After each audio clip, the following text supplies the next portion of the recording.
খারাপ সময় যাদের পাশে পায় নাই, বাকি সময় তাদের পাশে চায় না। যখন খারাপ সময়, কষ্টের সময়, তখন কেউ পাশে নেই। তখন ফোনটা দিলে ফোনটা পর্যন্ত রিসিভ করে না।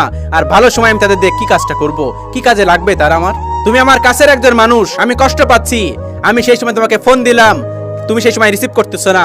ভালো সময় আমি যখন সুখে থাকবো, তখন তোমার কোন কাজে আমার লাগবে, কোন কাজে তুমি তখন আসবে আমার? এই পৃথিবীতে ভালো সময় ছাড়া খারাপ সময়ের বন্ধু কেউ হয় না। এই পৃথিবীর একটা অন্যরকম হয়ে গেছে, খারাপ সময়ে আপনার পাশে কেউ এসে দাঁড়াবে না। কিছুদিন একটা নিউজ দেখলাম, একটা ছেলে প্রবাসে ছিল, দীর্ঘ 15 বছর প্রবাস জীবন কাটানোর পর সেখানে ছেলেটা মারা যায়। 15 দিন সেখানে বেওয়ারিশ হিসাবে লাশটা ছিল। তারপর অনেক খোঁজাখুঁজির পরে লাশটা দেশে পাঠানো হয়। কিন্তু প্রবাসীদের এমনই দুঃখ ভরা জীবন, নিজের বাপ মা পর্যন্ত লাশটা রিসিভ করতে আসে নাই। লাশটা রিসিভ করতে আসছে তার স্ত্রী। তার বাবার কাছে ফোন দিলে, তার মায়ের কাছে ফোন দিলে বলে, এত টাকা আমি কোথা থেকে দিব, আমার কাছে এত টাকা নেই, লাশ নিয়ে আসতে তো অনেক টাকা খরচ হয়। একটা কথা কি চিন্তা করছেন, আমরা যে মানুষটার জন্য সর্বোচ্চ করি, একটা ছেলে প্রবাসে কত কষ্ট করে, একটা ছেলে প্রবাসে এত কষ্ট করার পর যখন বাড়িতে টাকা পাঠায়, তখন তাদের কিছুই মনে হয় না। টাকার মেশিনটা যখন টাকা পাঠায়, তখন ভালোভাবে দিন যাচ্ছে। যখন সে টাকার মেশিনটা অচল হয়ে যায়, তখন সে টাকার মেশিনটা রিসিভ পর্যন্ত করতে চায় না, তাও নিজের বাপ মা। কি আজব, কি আজব এই সমাজ, কি আজব এই মানুষের নীতি। আমার খারাপ সময় যাদেরকে আমি পাশে পাচ্ছি না, বাকি সময় তাদের আমি পাশে পেয়ে কি করব, কি দরকার আমার পাশে পেয়ে তাদের? পৃথিবীর মানুষগুলো কেমন জানি হয়ে গেছে, শুধুমাত্র দেও দেও আর দেও। কখনোই বলবে না তুই কেমন আছিস। এই কথাটা আজ পর্যন্ত কেউ জিজ্ঞেস করে না, তুই কেমন আছিস, তুই ভালো আছিস তো? সবাই জিজ্ঞেস করবে কি বেতন পেয়েছো, বেতন পাইছিস, ভাই বেতন পাইছিস, বোন বলবে বেতন পাইছিস, সবাই বলবে বেতন পাইছিস। কেউ জিজ্ঞেস করে না তুই কেমন আছিস, তুই মানুষটা কেমন আছিস। সবাই ভালো সময়টা চাই, খারাপ সময়টা কেউ চায় না। তুমি একটু অসুস্থ হয়ে দেখো, একবার অসুস্থ হয়ে দেখো, কাউকে পাবে না। যাদেরকে তুমি এত কিছু দিচ্ছ, এত অর্থ দিচ্ছ, এত কিছু দিচ্ছ, সেই মানুষগুলোই তোমার দিন শেষে বিপদের পাশে থাকবে না, বিপদের দিনে তোমার পাশে থাকবে না। It's called reality. এটাই বাস্তবতা, এটাই আজকাল আমাদের সমাজে ঘটছে। সেজন্যই আমি বললাম, খারাপ সময় যাদের পাশে পাই নাই, ভালো সময় তাদের আমি পাশে চাই না। জীবনে চলার পথে অনেকেই কষ্ট দেবে, অনেকেই বেইমানি করবে, অনেকেই ভালোবাসার নামে অভিনয় করবে, অনেকেই বন্ধুত্বের সুযোগ নিয়ে তোমাকে ব্যবহার করবে। তাই বলে কি তুমি থেমে যাবে? না, তুমি থেমে গেলে মানে তুমি হেরে গেলে।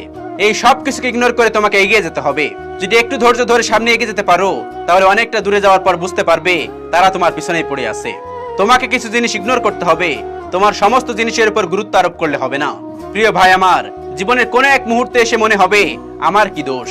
তোমার দোষ তুমি সরলতা প্রকাশ করো। জীবনের কখনো না কখনো তোমার মনে হবে আমার কি ভুল। তোমার ভুল তুমি অন্যকে সহজে বিশ্বাস করো। হ্যাঁ, তুমি অতি সহজে অন্যকে বিশ্বাস করো। জীবনের কোন এক পর্যায়ে এসে তোমার মনে হবে আমার কি অপরাধ।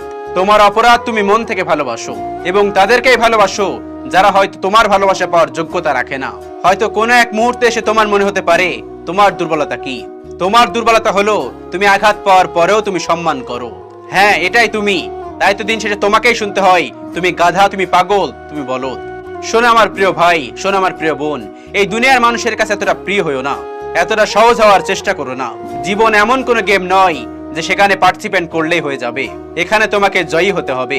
মনে রেখো, আজ যদি তুমি সফল হতে পারো, তুমি সফলতার চূড়ায় পৌঁছাতে পারো, তাহলে আজ যে মানুষগুলো তোমাকে অবহেলা করছে, কাল সেই মানুষগুলোই তোমার জন্য হাততালি বাজাবে। হ্যাঁ, এটাই পৃথিবীর নিয়ম, এটাই পৃথিবীর রীতি। তাই জীবন নামের গেমে শুধু পার্টিসিপেন্ট করলে হবে না, তোমাকে নিজেকে প্রমাণ করতে হবে, নিজেকে জয়ী করতে হবে। তোমার দুঃখের কারণ কি জানো? তুমি একটু অন্যদের থেকে বেশি আশা করো। মানুষের কাছে এতটা আশা রাখা যাবে না। হতে পারে যাদের কাছে তুমি আশার কথা বলতেছো, আশা রাখতেছো যাদের উপরে, তারা তোমার আশা পূরণের যোগ্যতাই রাখে না। তাই এমনটা করো না। জীবনে কিছু কাজ ভুল করে হলেও করতে যেও না। নাম্বার 1, ঠকবাজকে দ্বিতীয়বার বিশ্বাস করো না। নাম্বার 2, যে তোমার সঙ্গে মিথ্যা বলে, যা মিথ্যাবাদী, তার কাছে কখনো সত্য আশা করো না। নাম্বার 3, যারা নিজে থেকেই তোমার জীবন থেকে চলে যেতে চায়, তাদেরকে কখনো ফেরানোর চেষ্টা করো না। নাম্বার 4, অসৎ লোকের থেকে কখনো সৎ পরামর্শ আশা করবে না। নাম্বার 5, স্বার্থবাদী লোকেদের থেকে কখনোই সময় আশা করবে না। নাম্বার 6, অমানবিক মানুষের থেকে কখনো জ্ঞান নেবে না। নাম্বার 7, ব্যস্ত মানুষের থেকে বন্ধুত্ব আশা করবে না। নাম্বার 8, যারা কখনোই নিজের ভুল স্বীকার করে না, তাদের সাথে বন্ধুত্ব রাখার চেষ্টা করো না। প্রিয় ভাই আমার, মনে রেখো, যে শহরে মিথ্যাচারে ভরা, সেই শহরে বেঈমানরাই সেরা। হ্যাঁ, সেই শহরে বেঈমানরাই সেরা। আজকাল মানুষের সবকিছুই আছে, যেটা নেই সেটা হলো মানুষের মনুষ্যত্ববোধ। এই পৃথিবীতে মানুষের মানসিকতার বড়ই অভাব।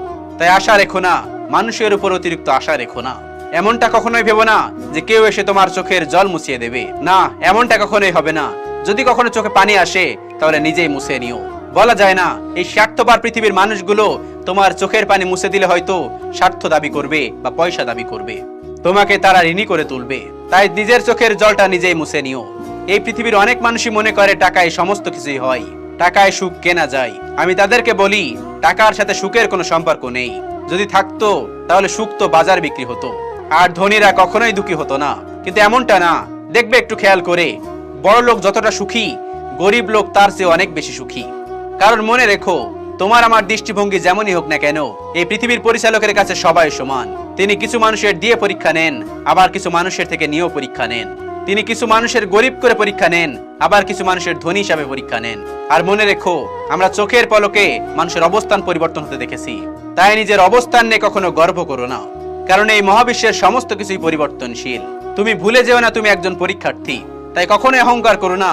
তোমার এই অহংকার পৃথিবীর পরিচালক কখনোই সহ্য করবে না। তোমার এই অহংকার এই পৃথিবীর পরিচালক মেনে নেবে না। তাই আসো সরল হওয়ার চেষ্টা করি, বাস্তবতাকে বোঝার চেষ্টা করি, নিজেকে সুখী রাখার চেষ্টা করি, নিজে সুখে থাকার চেষ্টা করি। সুখী হওয়ার জন্য বেশি কিছুর প্রয়োজন নেই। কিছু জিনিস মনে রেখো, আর কিছু জিনিস মাথায় রেখো, আর কিছু জিনিস মেনে চলার চেষ্টা করো। নাম্বার 1, যার সঙ্গে তোমার মনের মিল নেই তার সাথে কখনোই সম্পর্ক রেখো না। নাম্বার 2, যেখানে তোমার কদর নেই সেখানে যেও না। নাম্বার 3, যে তোমাকে বোঝে না তাকে কখনোই বোঝাতে যেও না। নাম্বার 4, যা হজম হয় না তা কখনো খেও না। নাম্বার 5, যে সত্য বললে রেগে যায় তার সঙ্গে কথাই বলো না। নাম্বার 6, যে তোমার চোখের নিচে নেমে গেছে তাকে কখনোই তুমি উপরে তোলার চেষ্টা করো না। নাম্বার 7, জীবনে সমস্যা আসলে ভেঙে পড়ো না। নাম্বার 8, অপরের দুঃখ দেখে কখনোই আনন্দ প্রকাশ করো না। নাম্বার 9, যারা আবহাওয়ার মতো পরিবর্তন হয়ে যায় তাদের সাথে কখনোই মেলামেশা করো না। এই কথাগুলো যদি তুমি মেনে চলতে পারো, তুমি সুখের থেকে দূরে চলে গেলেও সুখ কখনো তোমার থেকে দূরে চলে যাবে না। আর হ্যাঁ, জীবনের প্রতিটা ক্ষেত্রে মায়া ত্যাগ করতে হবে, আবেগকে বিসর্জন দিতে হবে, তবেই ভালো থাকা যাবে। ভিডিওটি ভালো লাগলে শেয়ার করে অবশ্যই কাছের মানুষগুলোকে দেখার সুযোগ করে দিবেন। Thanks for watching.